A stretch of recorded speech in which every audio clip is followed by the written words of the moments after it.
Alright, good morning. So, mainit na balita ito at si Pangulong Duterte ay aarestuhin umano at pinapabuwag ang Task Force Davao. Ayon yan mismo kay Harry Roque. Alright, so panoorin. Tatay Digong at ang sabi niya, nakakuha siya ng impormasyon na anytime daw baka siya arestuhin. Hindi malinaw kung para sa anong kaso kaya aarestuhin naman si Digong. Nagtanong-tanong daw si Roque. Hindi dinetalye ni Roque kung sino ang nagpapabuwag at kung sino ang kanyang source. Pero ang sigurado raw, laman na rin ito ng mga usapan ng mga taga-task force Davao. Tila senyales daw yan ang posibleng ang pag-aresto sa dating Pangulo. Alam nila na loyal sa mga Duterte itong Task Force Davao, so parang nagkaroon na ng yan po ngayon na bubukin daw ang Task Force Davao.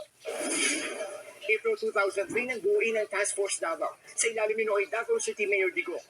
700 sundalo ang kasapi niyan na layong protektahan ng lungsod laban sa terorismo. Bukod dyan, ayon kay Roque, nagpunta raw sa Davao si AFP Chief Romeo Downer Jr. nitong Sabado. Hindi raw malinaw para ito saan. Alam nila na loyal sa mga Duterte itong Task Force Davao, so parang nagkaroon na ng yan po ngayon na bubukin daw ang Task Force Davao.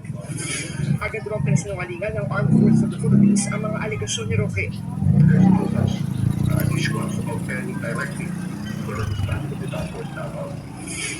Pati ang AFP Eastern Mindanao Command, itinangging bubukin ng Task Force Davao. Sa kabila niyan, kinumpirma ng AFP na nagpunta ng Davao si Browner nitong weekend. Pero wala raw itong kinalaman sa sinasabing pagbuwag ng Task Force Davao.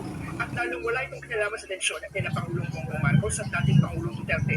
Ang totoong dahilan ay ang pagtugon sa matinding baha sa rehiyon.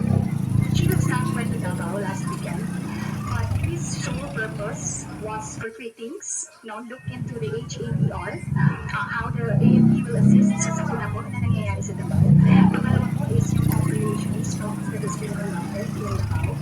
And third is welfare of the troops. Dagdag pa ng AFP, nananatili silang independent sa gitna ng bangayan sa politika. Nasa bayan daw ang kanilang katapatan.